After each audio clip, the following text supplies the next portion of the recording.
fondamentale. En fonctionnant avec nos frères et sœurs chrétiens, il y a quelque chose que nous n'avons pas pris la peine d'évoquer. Et quand nous évoquons, ça crée beaucoup de problèmes. C'est la loi. La loi. Il y a beaucoup de chrétiens qui vivent en faisant tout leur possible pour respecter la loi, en faisant tout leur possible pour faire ce que la loi dit. Et d'autres font 50 ans en essayant cela, d'autres toute leur vie essayent. Mais la Bible dit, mon peuple périt faute de connaissance. Alors, nous allons regarder selon la Bible exactement ce que c'est que la loi. L'idée générale déjà de ce échange est que nous devons comprendre que la loi en elle-même n'a pas été faite pour être respectée. Elle n'a pas été faite pour être respectée parce que elle a été faite justement pour démontrer quelque chose. Parce que Dieu est un mathématicien et on ne démontre pas avec des arguments, on démontre justement en mettant face aux personnes qui ont besoin de la démonstration des preuves de ce qu'on dit. Parce qu'on peut argumenter, mais cette personne-là, si la personne ne voit pas la preuve, elle ne pourra pas vraiment être convaincue. Oui, on peut dire, c'est bien beau ce que tu dis, mais je ne vois pas la preuve. Alors Dieu a évité de démontrer en argumentant, tout simplement, il a mis la preuve. La preuve est quoi? L'homme est foncièrement méchant. Alors lorsqu'on dit l'homme est foncièrement méchant, beaucoup n'y croient pas. Ils se disent, oui, c'est vrai, on est méchant, mais quand même, il y a un peu de bonnes choses que je fais. On dit, oui, c'est vrai, je suis méchant, mais quand même, je ne suis pas si méchant que ça, je ne suis pas totalement méchant. Alors, nous avons cette manière de relativiser la méchanceté, alors que Dieu veut qu'on comprenne qu'on est totalement méchant à 100%. Alors, c'est ça le but de la loi. Le but de la loi est de dire, de nous convaincre que nous sommes totalement méchants. Alors, la loi, en réalité, a été donnée à Moïse. Elle a été donnée à Moïse au ciel, puisque dans l'Ancien Testament, Moïse monte au ciel 2 fois pendant 40 jours, parce que étant l'ami de Dieu, étant un prophète utilisé par Dieu, il est le prophète presque central de toute la Bible, en tant que prophète. Il n'est pas l'élément central, mais il est le prophète central. Et après lui, il n'y en a plus eu aucun autre. Alors, Dieu, avant la création du monde, avait déjà un plan, du début jusqu'à la fin, puisqu'il est l'alpha et l'oméga. Mais en réalité, ce plan-là nécessitait, à un moment donné, que l'homme puisse en fait se convaincre qu'il est incapable de suivre Dieu. Mais comment convaincre quelqu'un de maladie s'il pense qu'il est en santé? Comment pouvons-nous convaincre quelqu'un qu'il est dans une maladie grave? S'il se lève, il va qu'à ses occupations, il va qu'à ses occupations, il fait ce qu'il a à faire. Pendant ce temps, tu as côté, tu lui dis qu'il a une maladie grave. C'est vraiment pas très croyable pour l'être humain. Alors, pour Dieu de nous convaincre que nous avons une maladie grave, cette maladie qui est entrée lorsqu'on s'est séparé de lui, alors Dieu nous a donné la loi. Et il a donné la loi à Moïse pour nous permettre en fait de découvrir que ce que nous faisons en fait nous éloigne de lui. C'est pourquoi il a donné en tout, beaucoup de personnes ne le savent pas, en tout il y a 613 lois, 613 commandements que Dieu a donnés dans l'Ancien Testament. Et c'est vrai, on n'en parle que de 10, mais ces 10-là qui sont donnés dans Deutéronome le chapitre 5 que nous allons lire. Nous allons lire le Deutéronome le chapitre 5.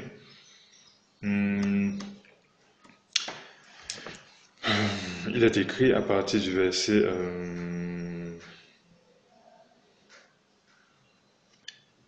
4. L'Éternel vous parla face à face sur la montagne du milieu du feu. Je me tiens alors entre, c'est Moïse qui le dit, entre l'Éternel et vous, pour vous annoncer la parole de l'Éternel, car vous aviez peur du feu et vous ne montâtes point sur la montagne. Il dit, Je suis l'Éternel ton Dieu qui t'a fait sortir du pays d'Égypte, de la maison de la servitude. Tu n'auras point d'autre Dieu que moi. Tu ne te feras point d'image taillée de représentation quelconque de choses qui sont d'en haut dans les cieux, qui sont en bas sur la terre, qui sont dans les eaux plus bas que la terre. Tu ne te prosterneras point devant elles, tu ne les serviras point, car moi, l'Éternel ton Dieu, je suis un Dieu jaloux qui punit l'iniquité des pères sur les enfants jusqu'à la 3e et la 4e génération de ceux qui me haïssent, et qui fait miséricorde jusqu'à 1000 générations de ceux qui m'aiment et qui gardent mes commandements. Tu ne prendras point le nom de l'Éternel ton Dieu en vain, car l'Éternel ne laissera point impuni celui qui prendra son nom en vain. Observe le jour du repos pour le sanctifier comme l'Éternel ton Dieu te l'a ordonné.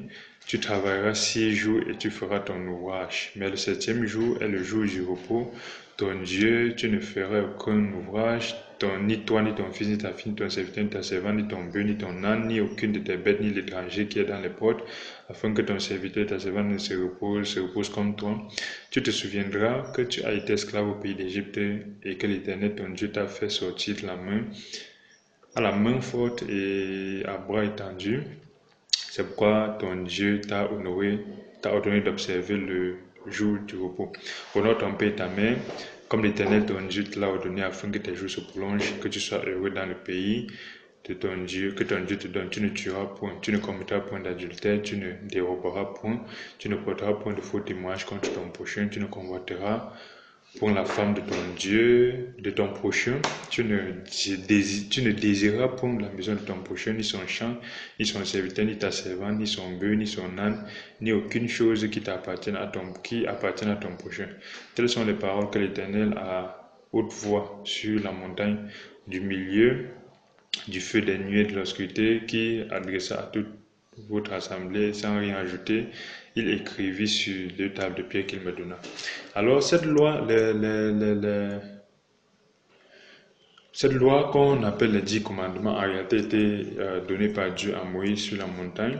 Et en réalité, lors des séjours de Moïse, plutôt au ciel, Dieu lui a montré l'image du tabernacle, l'image du tabernacle qu'il devait construire sur terre. C'est pourquoi dans la Bible, Dieu dit, fais selon l'image que je t'ai montrée au ciel. Alors, cette loi-ci, en réalité, beaucoup de chrétiens aujourd'hui vivent en essayant chaque jour de la respecter. Et face à cela, chaque jour, ils échouent. Mais au lieu de comprendre que c'est une démonstration qu'ils sont incapables de la respecter, ils trouvent des raisonnements pour justifier.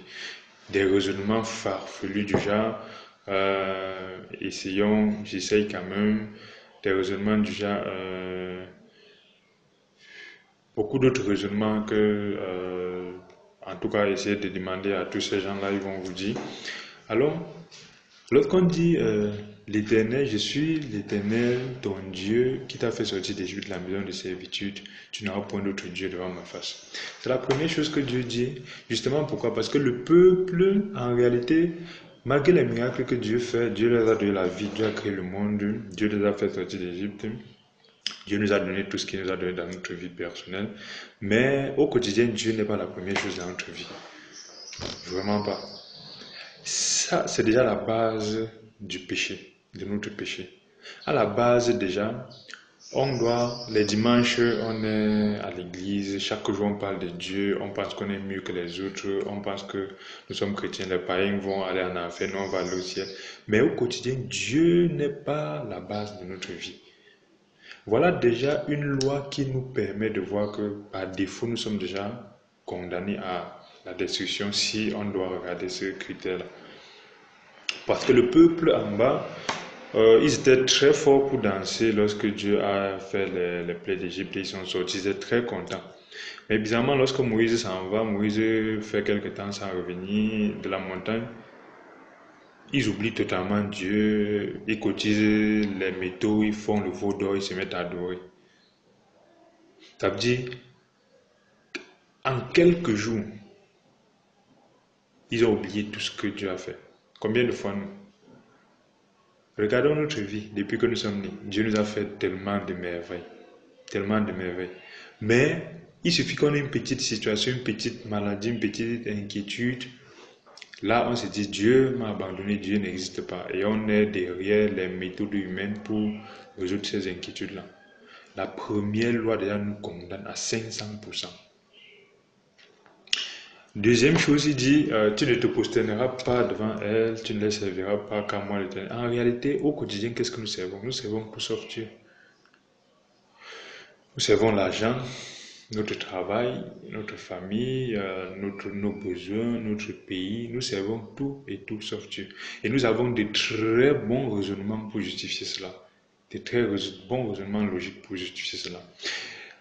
Il dit, tu ne prendras point le nom de l'Éternel, ton Dieu, en vain, car l'Éternel ne sera pas impuni, celui qui... En réalité, aujourd'hui, c'est devenu une expression. Oh mon Dieu, oh my God, mon Dieu, Jésus. En réalité, le président même de notre pays, on ne prononce pas son nom n'importe comment. Mais le nom de Dieu est prononcé n'importe comment. Le roi des rois. Son nom est prononcé à la va-vite. C'est devenu des sujets de sarcasme. Combien de personnes peuvent prononcer le nom du président de la République chaque jour à tout vent? Mais Dieu, on le fait chaque jour. Alors, ces commandements-là, face à ces commandements, nous comprenons que nous sommes déjà hors sujet. Déjà hors sujet. Tu travailleras 6 jours et tu feras ton ouvrage, le 7e jour, tu te reposeras. Combien de personnes se reposent dans leur vie? On se repose quand on est malade. Et quand on est malade, on ne se repose même pas. On se traite parce qu'on est très pressé d'aller compléter ce que nous avons raté depuis. Au-delà de ça, même le dimanche, en réalité, l'être humain se dit, ah, si je me repose, qu'est-ce qui va se passer? En réalité, il suit en disant, honore ton père et ta mère, tu ne tueras point, tu ne commettras point d'adultère. En fait, nous nous rendons compte que même ces 10 commandements-là se réduisent en 2 commandements. Exactement. Et c'est ce que Jésus-Christ nous a donné exactement dans le Nouveau Testament. Ces 2 commandements se réduisent en 2, qui sont aime Dieu. Les 5 premiers en fait disent aime Dieu. Je suis l'Éternel ton Dieu, tu n'auras point d'autre Dieu, tu n'auras pas d'autre Dieu, tu ne feras point d'image taillée, tu ne te prosterneras pas devant elle, tu ne prononceras pas mon nom, oppose-toi. Les 5 premiers commandements disent aime Dieu parce qu'il est Dieu. Aime Dieu, être humain, aime Dieu. Les 5 derniers commandements disent aime ton prochain. Voilà les 10 commandements se réduisent en 2 commandements exactement. Aime Dieu et aime ton prochain. Alors, exactement au quotidien, est-ce que nous avons une capacité d'aimer Dieu? Au fond de nous, nous voyons que c'est impossible. Est-ce que nous avons une capacité d'aimer notre prochain? Nous voyons que c'est impossible. Alors, beaucoup de ces personnes qui sont là, ils cherchent leur justification dans la loi, ils vivent en disant, parce qu'ils sont dans le monde de la logique, ils se disent, si je ne respecte pas la loi, qu'est-ce que je vais faire? C'est justement parce qu'ils ne se posent pas la question, pourquoi Dieu a donné la loi? Alors, en regardant un peu cette loi-là, nous pouvons rendre compte que ces 10 commandements sont les commandements visibles. Mais il y a d'autres commandements encore transversaux qui sont un peu assez graves. Et le commandement le plus choquant que j'ai dans la Bible, c'est, regardons dans Deutéronome 22, il est dit, tu ne porteras point un vêtement tissé de diverses espèces de fils, de laine et de laine réunis ensemble.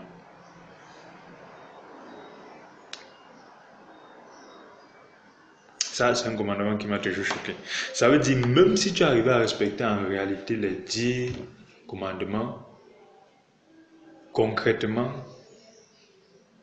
que tu le saches ou que tu ne le saches pas, le simple fait que tu t'habilles des vêtements de couleurs différentes,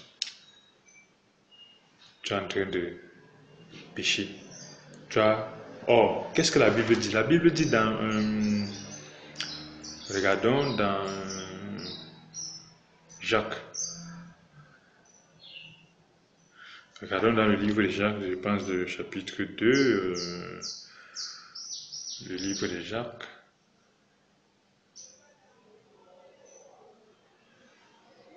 Le chapitre 2, le verset 10 dit, car quiconque observe toute la loi mais pêche contre un seul commandement devient coupable de tous. Or, Car, en effet, celui qui a dit tu ne commettras point d'adultère a aussi dit tu ne tueras point. Or, si tu commets point d'adultère, mais que tu commettes le meurtre, ainsi tu deviens transgresseur de la loi. Alors, ça veut dire, même si à un moment donné, on arrive à respecter les 10 commandements, ce qui est impossible pour qu'un être humain, alors, même en violant un commandement sur les 613, que nous ne connaissons même pas tous, nous violons en fait toute la loi. Alors ça veut dire, par la loi, nous sommes totalement morts. Mais au quotidien, il y a des chrétiens qui vivent en se basant sur la loi pour être justifiés. Et pendant des années, quand j'ai côtoyé ces personnes, à chaque moment, j'essayais de les comprendre. La plupart, tous disent quoi? Quand je leur dis sur les 10 combien tu respectes, les plus honnêtes vont te dire 1, 2, 3, 4. Personne ne respecte tout. Mais et quand on leur dit, quand est-ce que tu vas pouvoir respecter un? Oui, c'est bien de ne pas pouvoir, mais quand est-ce que tu vas pouvoir arriver à respecter? Il ne sait pas. Alors si tu meurs aujourd'hui sans avoir pu respecter, qu'est-ce qui va te justifier devant Dieu? Il ne sait pas. Mais ils vont trouver des raisonnements anti-bibliques, sataniques et démoniaques pour expliquer ce qui n'est pas explicable. Alors que Dieu a donné justement la loi pour nous condamner de péché. Parce que c'est lorsqu'on est condamné de péché qu'on est capable de recevoir le Sauveur. Lorsqu'on est condamné de péché, qu'on est capable de recevoir le remède. Lorsqu'on est convaincu qu'on est malade, à ce moment on peut prêter attention aux médicaments. Alors Dieu lui-même, qu'est-ce qu'il dit par rapport à la loi? Nous regardons, il dit dans Ézéchiel par rapport à la loi, il dit,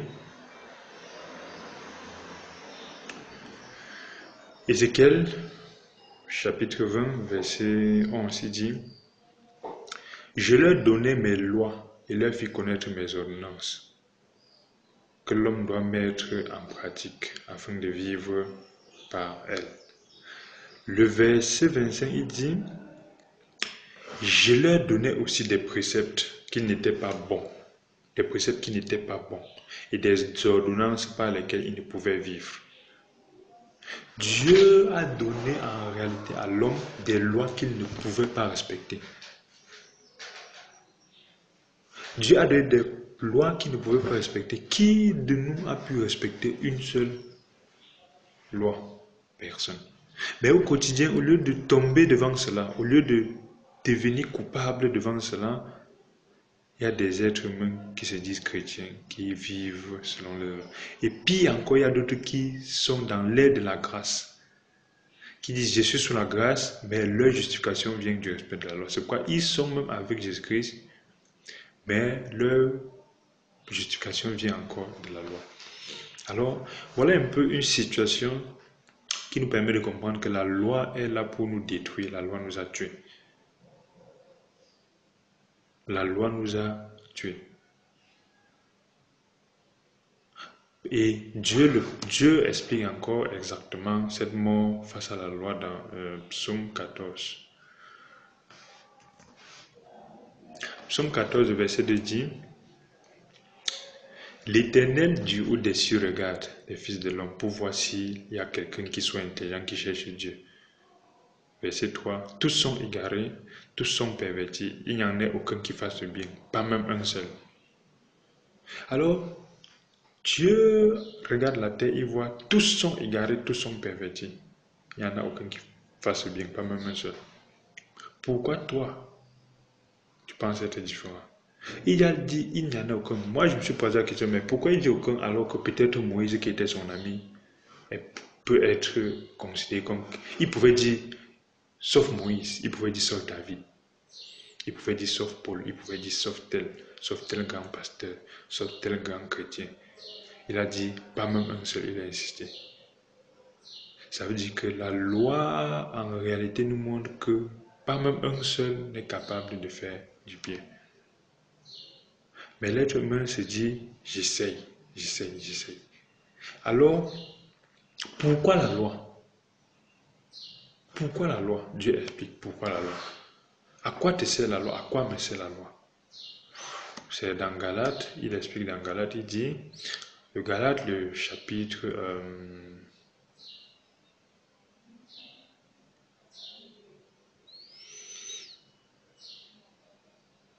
3. Le chapitre 3, il dit, le chapitre 3, verset 10. Commençons au verset 8, il dit, aussi l'Écriture prévoyant que Dieu susciterait les païens par la foi, a d'avance annoncé une bonne nouvelle à Abraham. Toutes les nations seront bénies en toi, de sorte que ceux qui croient soient bénis avec Abraham le croyant. Car tous ceux qui s'attachent aux œuvres de la loi sont sous la malédiction. Car il est écrit, maudit soit quiconque n'observe pas tout ce qui est écrit dans le livre de la loi et ne la met pas en pratique. En réalité, maudit soit quiconque n'observe pas tout ce qui est écrit dans le livre de la loi. Mais nous observons peut-être en partie. Mais Jacques 2, verset 10 nous explique, si tu respectes et tu fautes envers une loi, tu as fauté envers toute la loi. Alors, en réalité, toi qui respectes 8, ce qui est impossible déjà, et qui faute contre 2, en fait, tu es maudit. Mon frère, ma soeur, toi qui respectes 8 lois et tu fautes contre 2, tu es maudit. N'essaye pas, ne dis pas demain que je vais pouvoir. Non, tu es déjà maudit. Dieu, Jésus-Christ est le Jésus-Christ qui est venu pour les maudits. Et ceux qui comprennent que je ne peux pas me justifier par la loi, qui arrivent donc à prêter attention à Jésus-Christ. Les bons n'ont pas. Les pharisiens, quand Jésus-Christ est arrivé, les pharisiens qui selon eux respectaient la loi, n'ont pas prêté attention à Jésus-Christ. Puisque selon eux, ils avaient un autre moyen de justification autre que ce que Jésus-Christ devait leur dire. C'était justement leur semblant de respect de la loi. Alors c'est eux qui ont été fondamentalement reprochés par Jésus-Christ. Dans le verset 10 dit, car tous ceux qui s'attachent aux œuvres de la loi sont sous la malédiction, car il est écrit, maudit soit quiconque n'observe pas tout ce qui est écrit dans le livre de la loi. Alors, le verset 11 dit, et que nul ne soit justifié devant Dieu par la loi. C'est là évident, puisqu'il dit, le juste vivra par la foi. Si tu es juste devant Dieu, si ta justice vient de ton respect de la loi, c'est un peu une justice divine. Le juste vit par la foi. Ceux qui sont nés avant la loi, en réalité, ont été justifiés par la foi en Jésus qui devait venir. Nous qui sommes nés après la naissance de Jésus-Christ, nous sommes justes par la foi en Jésus qui est venu. Et le Saint-Esprit nous l'atteste. Verset 12, or la loi ne procède pas de la foi, mais elle dit, celui qui mettra ces choses en pratique vivra par elle. Christ nous a racheté de la malédiction de la loi, étant devenu malédiction pour nous, car il est écrit, maudit soit quiconque est pendu au bois. Alors Jésus-Christ nous a racheté de la malédiction de la loi. Alors c'est très important pour nous de pouvoir comprendre que si nous comptons sur la loi pour nous justifier, nous sommes maudits. Et c'est pour ça que nous allons aller en enfer. Nous allons parler, l'homme ne part pas en enfer parce qu'il est méchant. L'homme ne part pas en enfer parce qu'il est mauvais. L'homme ne part pas en enfer parce qu'il ne respecte pas la loi.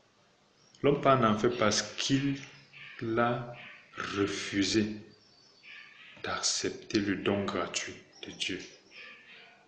C'est comme une maladie qui est mortelle, pas parce qu'en elle-même elle est une maladie mortelle, mais parce qu'on y meurt, parce qu'on a refusé le traitement. Tout simplement. Alors le verset 21 dit, la loi est-elle donc contre les promesses de Dieu? Loin de là. S'il y était une loi qui peut procurer la vie, la justice viendrait réellement de la loi. C'est-à-dire, s'il y avait une seule loi parmi les 613 par laquelle nous pouvions vivre, nous n'aurions plus besoin de Jésus-Christ. Parce que cette loi pourrait nous justifier. Alors le verset 22 dit, mais l'Écriture a tout renfermé sous le péché afin que ce qui avait été promis fut donné par la foi en Jésus-Christ à ceux qui croient. La loi est venue pour nous renfermer, pour nous convaincre de péché, pour nous convaincre, pour nous donner un diagnostic terminal sur notre maladie mortelle. Pour qu'il n'y ait plus de doute sur la gravité de la maladie et sur le fait que nous avons cette maladie-là. Alors le verset 23 dit, Avant que la foi vînt, nous étions enfermés sous la garde de la loi en vue de la foi qui devait être révélée. C'est vrai, la loi était donnée justement pour nous garder, pour nous canaliser en attendant en fait la foi. La loi a été, c'est ce que la Bible dit, comme un pédagogue. Allons-y au verset 24. Alors, ainsi la loi a été comme un pédagogue pour nous conduire à Christ. Galates 3, verset 24. Ainsi la loi a été comme un pédagogue pour nous conduire à Christ afin que nous fussions justifiés par la foi. La foi étant venue, nous ne sommes plus sous ce pédagogue, car vous êtes tous fils de Dieu par la foi en Jésus-Christ. La loi a fait son temps. La loi a été comme un gardien qui nous conduit à la foi. Est-ce à dire que nous devons mépriser la loi, que nous devons laisser la loi? Non. Mais nous devons donner à la loi son rôle. Son rôle qui est de révéler. C'est pourquoi dans la Bible, beaucoup de personnes disent Jésus a dit il n'y a rien, aucun iota qui doit être retiré de la loi, il n'y a rien qui doit sortir de la loi, il n'est pas venu abolir la loi, il est venu l'accomplir. Exactement, c'est ce que la Bible dit. Il n'est pas venu détruire la loi. S'il détruit la loi, déjà, il détruit dans le moyen qui montre aux hommes qui sont totalement pécheurs. On ne peut pas détruire le test qui montre que tu as le paludisme sévère. Mais lorsqu'on a un traitement concret contre le paludisme qui est peut-être l'artémisia annua, un traitement efficace, il ne s'agit pas de dire dorénavant c'est l'artémisia qui nous intéresse, nous allons parler seulement de l'artémisia, on oublie le test du palu. Parce que certaines personnes à qui tu vas proposer l'artémisia vont se dire je ne suis pas malade. C'est pourquoi on a besoin qu'à côté de l'artémisia de marcher toujours avec le test de palu pour d'abord on le teste, on le présente ce test et ce test là montre qu'il est 100% paludé, il est 100% malade. En ce moment, il peut recevoir l'artémisia. Donc, il ne s'agit pas de dire nous mettons le test, quelle est la loi derrière. Nous mettons le test, le diagnostic de côté pour ne parler que du traitement. Non. Ces deux vont ensemble, mais chacun étant en réalité dans un rôle. Est-ce que le test de palu est suffisant pour te soigner du palu? Non. C'est pourquoi il ne s'agit pas de rester dans le monde de découvrir mon incapacité face à la loi. Découvrir ton incapacité face à la loi doit te permettre de tomber dans le camp de la grâce. Parce que toute la Bible le dit. On va voir un dernier passage. Dans Romains. Allons regarder dans le livre de Romains le chapitre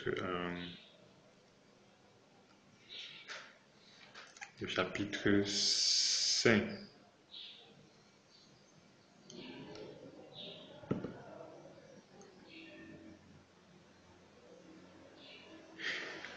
Le chapitre 5,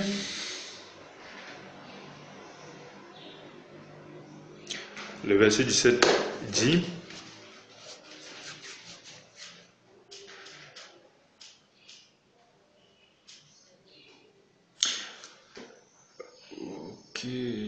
regardons à partir du verset 12. C'est pourquoi, comme par un seul homme le péché est entré dans le monde, et par le péché la mort, et qu'ainsi la mort s'est étendue sur tous les hommes, parce que tous ont péché, ils ont privé de la gloire de Dieu. En réalité, la loi est venue, le germe du péché. Le péché est entré dans le monde à travers Adam. Le problème, c'est que le péché est dans nous, mais si nous ne décelons pas de façon scientifique ce péché-là à travers la loi, en nous mirant à la loi, certains vont se dire, par rapport à tel, je n'ai pas de péché. Alors que tous ont péché et sont privés de la gloire de Dieu. Le péché, on est privé de la gloire de Dieu, privé. On n'a pas dit on est péché, on a péché et on peut utiliser la loi pour recevoir la gloire de Dieu. Non, on a péché, on est privé. Alors, le verset 13 dit, car jusqu'à la loi, le péché était dans le monde. Or, le péché n'était pas imputé quand il n'y a point de loi. Jusqu'à ce que Dieu ne donne la loi à Moïse, il y avait le péché dans le monde. Mais justement, Dieu ne pouvait pas imputer. Pourquoi? Si on ne dit pas à un enfant, ne casse pas le verre. Si on ne dit pas à un enfant, ne prend pas dans la marmite. Tant qu'on ne lui a pas dit, s'il prend dans la marmite, il n'a pas violé de loi. S'il n'y a pas une loi qui dit utiliser un bic de couleur bleue est péché, alors la personne qui l'utilise sans qu'il y ait cette loi qui dit cela n'a pas péché. C'est lorsqu'on dit c'est interdit d'utiliser un bic de couleur bleue, dès ce moment, utiliser un bic de couleur bleue devient une transgression. Alors si naturellement on utilise les bics de couleur bleue, on est en train de transgresser, mais tant qu'il n'y a pas de loi pour le montrer, nous ne sommes pas transgresseurs. Donc le but de la loi justement est venu pour révéler en fait nos transgressions. Le but de la loi est venu pour nous condamner. Parce que sans la loi, il n'y a pas. C'est ce que la Bible dit. Car jusqu'à le péché, jusqu'à la loi, le péché était dans le monde. Et or, le péché n'est pas imputé quand il y a point de loi. Cependant, la mort a régné depuis Adam jusqu'à Moïse, même sur ceux qui n'avaient pas péché par une transgression semblable à celle d'Adam, lequel est la figure de celui qui devait venir. Ça veut dire, d'Adam jusqu'à Moïse, lorsqu'on faisait des choses, puisqu'il n'y avait pas de loi pour dire c'est mal, on ne pouvait pas dire ces personnes-là transgressent la loi puisqu'il n'y a pas de loi. Vous pouvez voir, Abraham pouvait marier sa soeur, il n'y a pas de problème. On n'a pas dit que c'était un problème, il n'y avait pas de loi qui dit qu'il ne faut pas le faire. On pouvait vendre ça. Donc il y a plein de choses. Quand vous regardez d'Adam à Abba, il y a plein de choses de pas très catholiques qui ont été faites, mais qui n'ont pas été fondamentalement vues comme des problèmes parce qu'il n'y avait pas de loi contre cela. Quand vous regardez Noé, ainsi de suite, avec ses enfants, l'autre, ainsi de suite. Quand vous regardez Isaac, ainsi de suite. Alors, Jacob, ainsi de suite. Il n'y a pas de loi. Alors, le verset 15 dit, mais il n'en est pas du don gratuit comme de l'offense, car par l'offense d'un seul, il y a beaucoup qui sont morts. À plus forte raison, la grâce de Dieu et le don de la grâce venant d'un seul homme, Jésus-Christ, a été abondamment répandu sur beaucoup.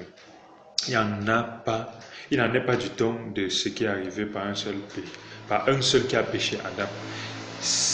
Car c'est après une seule offense que le jugement est devenu condamnation, tandis que le don gratuit devient une justification après plusieurs offenses. Par un seul le péché est entré dans le monde, et par un seul Dieu a ôté le péché. Il y a deux seules personnes. Un multiplexeur qui est Adam, et un démultiplexeur qui est Jésus-Christ. Alors il dit, verset 17 de Romains 5, si par l'offense d'un seul, la mort a régné par lui seul, à forte raison, ceux qui reçoivent l'abondance de la grâce et du don de justice régneront-ils dans la vie par Jésus-Christ. Ainsi donc, comme par une seule offense, la condamnation atteint tous les hommes, de même par un seul acte de justice, la justification qui donne la vie s'étend sur tous les hommes. Alors la justification que nous avons vient de Jésus-Christ par un seul. Ça ne vient pas de notre respect de la loi. Autant que pour que nous soyons pécheurs, ce n'était pas parce que nous avons transgressé la loi. Nous sommes pécheurs parce que Adam a été pécheur. La loi est juste venue nous montrer en fait que nous sommes pécheurs. Donc nous ne sommes pas pécheurs justement parce que nous n'avons pas respecté la loi.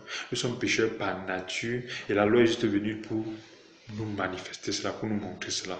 Et nous sommes donc justes pas parce que nous avons respecté la loi, mais nous sommes justes parce que Jésus-Christ en réalité nous a justifiés. Il nous a justifiés et c'est la foi en cette justice-là qui nous rend justes.